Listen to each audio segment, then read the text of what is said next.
What's up? Welcome back to Nowstalgia. Dave here with a review of Hacks Season 3, out in full, now on Max. Hacks, I think at this point, 3 seasons in, the kind of rhythm that this comedy drama series does to us, I think is getting familiar, but in a good way, because the show continues to repeat some patterns, even if it changes up how it goes about those things. Overall, I quite like Season 3.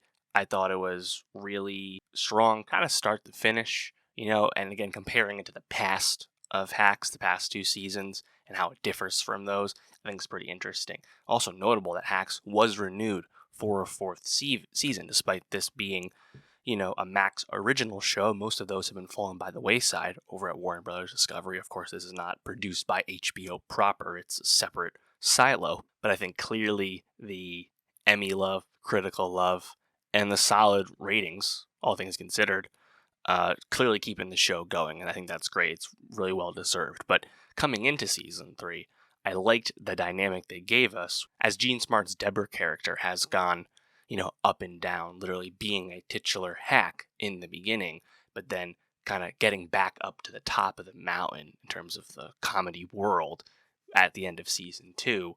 It was interesting, right? And them being split apart with the Season 2 finale, Ava and Deborah, it's like, oh, it's a new dynamic again. And then quickly, they're brought back together on Season 3, and I think the dynamic between Smart and Hannah Einbinder, the Deborah-Ava dynamic, it's clearly the heartbeat of the show. It's the only reason the show can work, and it makes sense that them coming back together would happen, because that's kind of the only way this show can work. But that doesn't mean there's not room for conflict. And I think that's kind of the core success of Hacks Season 3, is that Hacks was able to really focus on this relationship at the detriment to most of the other cast, which I'll get to, but really focus on this relationship and kind of make it deeper, right? As Deborah has gotten more and more successful over the course of this series since we've been watching it. She has been, increasingly cold and unwilling to sacrifice for Ava, just to briefly summarize everything that's happened, of course. And all that comes to a head in the Hack Season 3 finale. And I really love the decision they make in the finale, where Ava knows that her career is best served by working on Deborah's show when she does get Late Night. The whole pursuit of Deborah becoming the new host of Late Night, despite her age, despite her gender, that I think was a pretty fun carrot for the show, even if it wasn't necessarily like the primary focus of any individual episode per se. I think a lot of dynamics we saw in Hack Season 3 could have lent themselves to a lot of different plot, if you will, but the Late Night stuff worked.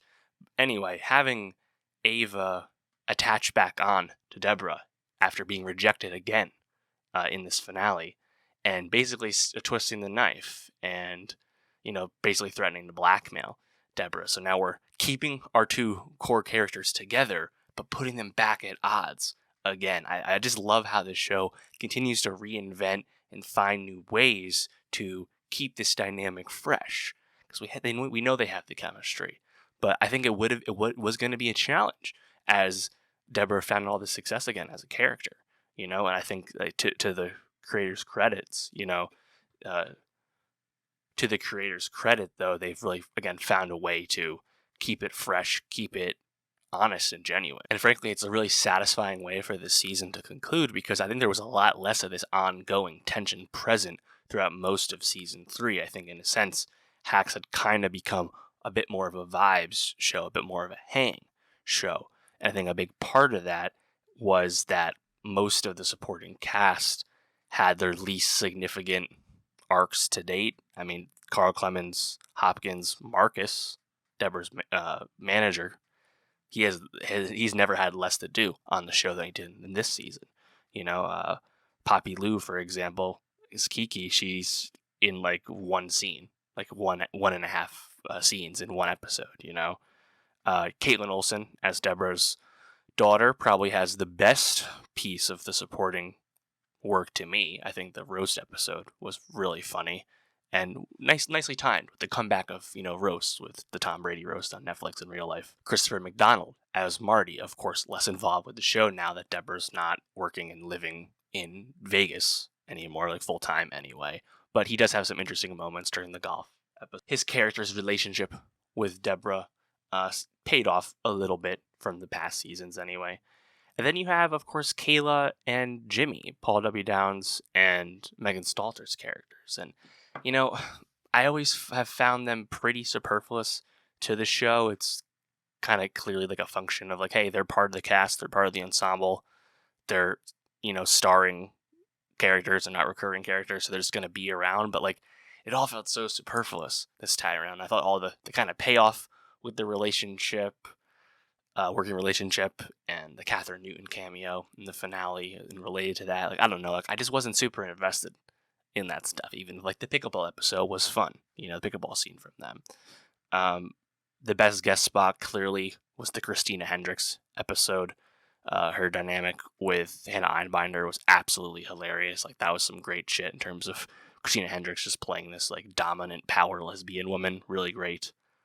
In general, I loved the golf outing. I loved Deborah really switching it up and just dominating out on the links when she knew she had lost late night. That was great. The Christmas episode, I think, was good, although J. Smith Cameron as Deborah's sister, I didn't really love that performance. Of course, J. Smith Cameron, amazing on Succession most recently, but I don't know, just didn't quite feel like she could match the energy of Jean Smart in a lot of those scenes. Not that she was bad per se, just didn't feel like the most accurate casting, I guess you could say.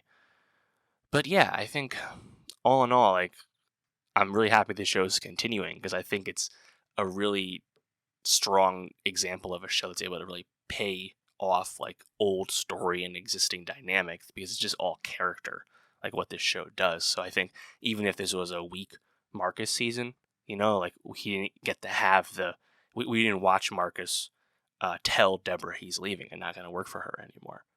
That'll happen in season 4 now, and I think that has room to be interesting. But in terms of what we actually got in season 3, it wasn't a whole lot.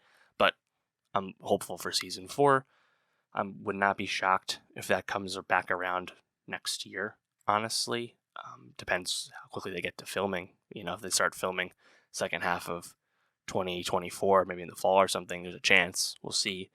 But yeah, I'm happy that this is kind of one of the more consistent things we have on Max. Talking about the Max shows on HBO in terms of renewed series, apart from House of the Dragon. What else is coming back on HBO and Max besides Hacks? Of course, Industry's coming back for season 3 in August. Can't wait. But Euphoria is years and years away officially at this point, if it ever does in fact come back when it's all said and done. The Last of Us is coming back. Righteous Gemstones. Tokyo Vice might be done. It's not a lot right now. Of course, White Lotus as well. There's stuff. But I think in terms of the comedy side, right? HBO has a track record with comedies, but this has been obviously the most consistent comedy series they've had since the conclusion of Veep a few years back. That's kind of obvious. But yeah, let me know. How'd you feel about Hack Season 3? Were you happy with some of the narrative changing and evolution, or were you a bit disappointed in the kind of weaker ensemble arcs? Either way, let me know how you felt about the season. And for more TV reviews, subscribe. And I'll see you next time.